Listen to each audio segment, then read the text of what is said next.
Welcome to City Square Podcast, where we talk to everyday people about faith and work. My name is Micah. This is a special episode where John and I get together and answer your questions.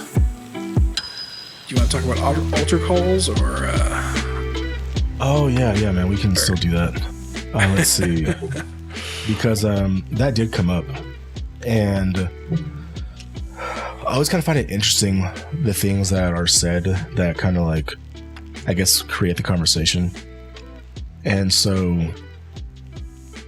I mean, I think if you grew up if you've been raised to some extent, like within the evangelical culture, the Baptist culture, that kind of thing, even like some charismatic churches, man, the altar calls become like a staple within like what's called the Sunday service. And it's interesting, man, because the altar call was throughout the overwhelming majority of church history was not a thing. It wasn't a thing after the preaching of sermons. I mean, it just didn't really happen. But it was popularized by Charles Finney in the 1800s, who I think it's safe to say is a heretic. Yeah. Taught heretical theology.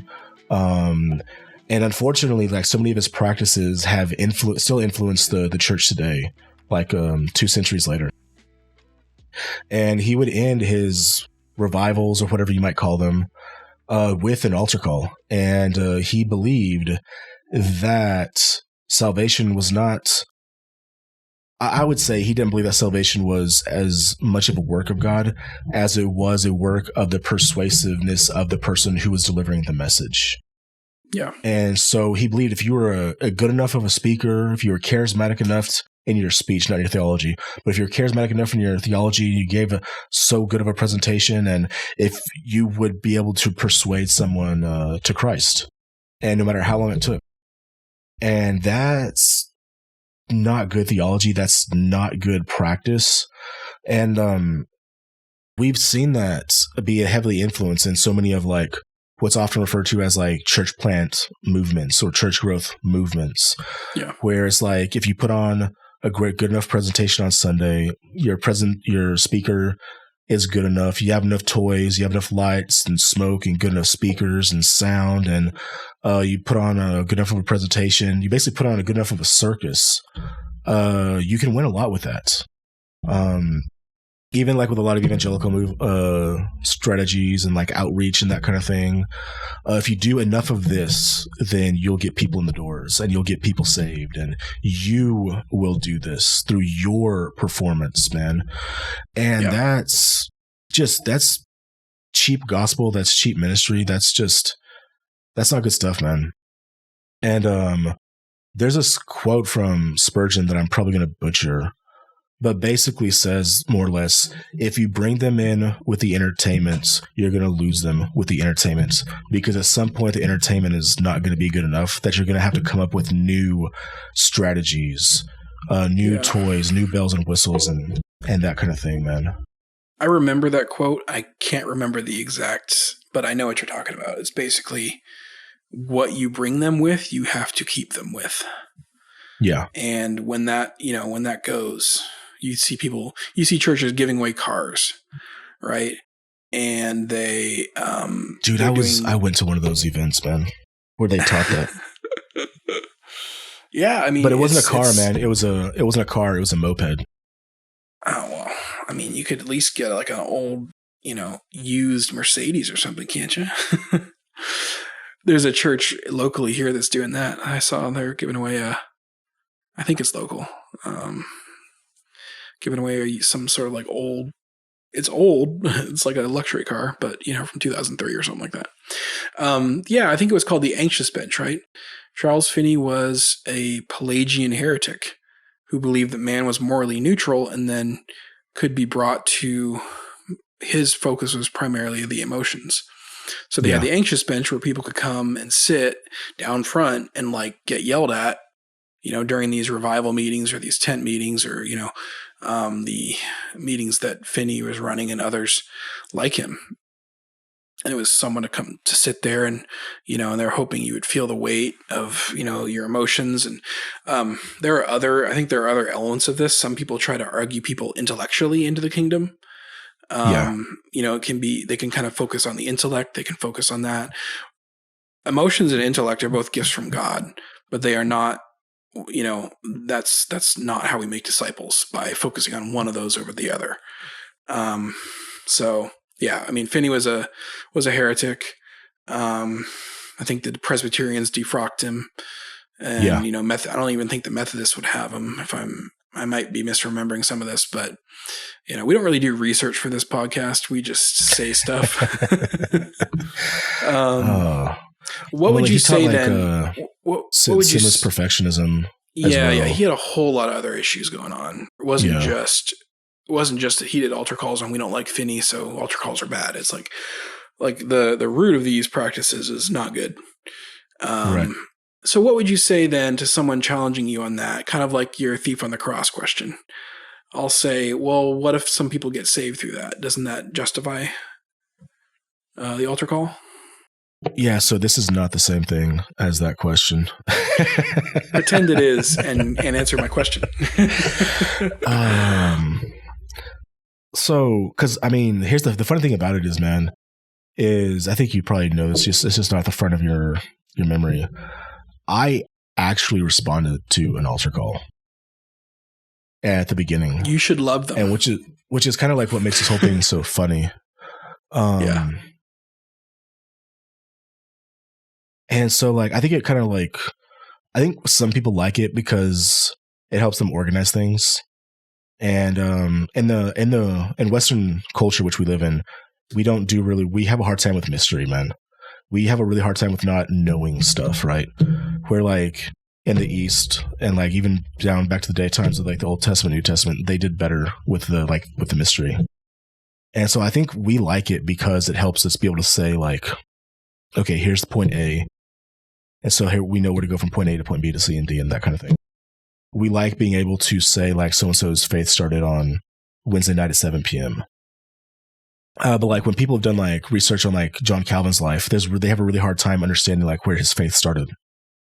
And no matter how hard they want to see it, they have a hard time seeing it. And so, I mean, in God's probably just his baptism, but I'm just a dirty halfway sissy papist baby or whatever. I don't think God's sovereignty excuses like things that we'd probably say is not the best practice, right? And so like God is sovereign during all circumstances, every second throughout the day, every single day, man. And so the person who maybe says yes during an altar call and is genuine, then that person, like the altar call is not what saved that person. It was the power of God that saved that person. And whether it happens during an altar call or over a cup of coffee or like a cigar in the backyard and around a fire pit, man, like it's still not the practice that caused the conversion, but it was the power of God that interceded on that person's behalf that did that. Yeah. And so like a lot of people grew up with the idea that you must be saved so that you can be born again. But like I would argue because God made you born again, like you are saved. And those two things are very, very different. Are you sure? Yeah. we might have to come back to that. That's fine. Yeah, I mean, that's the command is you must be born again, right? And I think we've said in a couple other episodes something to the effect of God draws straight lines with crooked sticks. I don't know if anyone honest can really claim that they're perfect. And, we all make the best judgments we can based on scripture and on, our own minds, right? So, yeah, I think I'm in agreement with you there on the altar call. I grew up in a tradition that used altar calls every single service. And undoubtedly people were saved. But just because we always do something, just because something good has come out of something doesn't mean, you need to continue that practice. If the practice itself is not biblical, right, or it's not a biblical practice. It's not a healthy practice, and it's one that is designed to manipulate people's emotions and make them feel a certain way in a certain time. And you just can't make like a solid argument for that stuff, man. Yeah, I'd say you could argue that you can do it in a non-manipulative way. I'm sure people would say that. But I've seen extreme examples of that at some like meetings and churches. They have people planted in the audience, like these mega churches. Some, not these mega churches. I know of one mega church that has done this. They had people planted in the audience so that when they called people to come forward and get baptized, these literal plants, right? These people that are just sitting there, the only reason they were there was to get up and respond to that call. They were just volunteers from the church. They were just trying to get people to follow them, right? They're trying to kind of manipulate people. So I've got so many questions about that. We should not manipulate people, right? No, that is not, we don't manipulate people into the kingdom. We don't argue them into the kingdom. We don't guilt them into the kingdom. God brings them into the kingdom. So, yeah. I think it's called spontaneous baptism, right? Yeah. Not really a fan. No, man, that is, I'm just going to say it's unacceptable. But is that a secondary issue, John? You should probably stay in that church. Right. All in good fun. Yeah, that's just ridiculous, man. I've got so many questions about that. Everything from like the pastor saying, this is a great idea, to the person agreeing, saying, yes, I agree, that's a great idea. Yeah.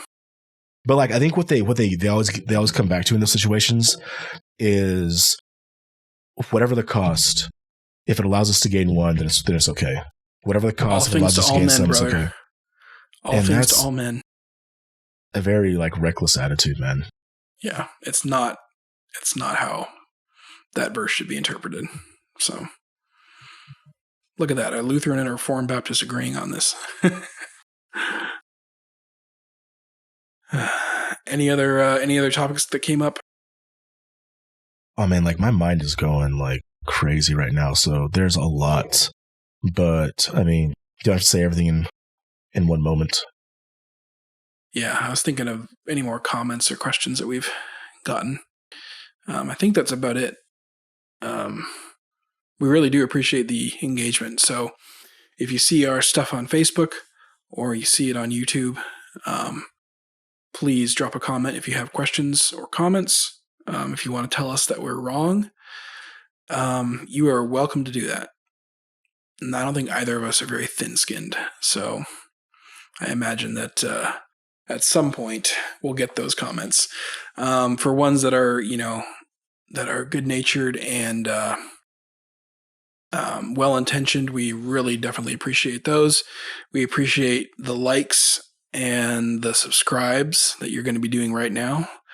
Hitting that little like button, hitting that little subscribe button. We will post a new episode every week. We have shorts that come out, little previews and snippets from each episode that we publish as well.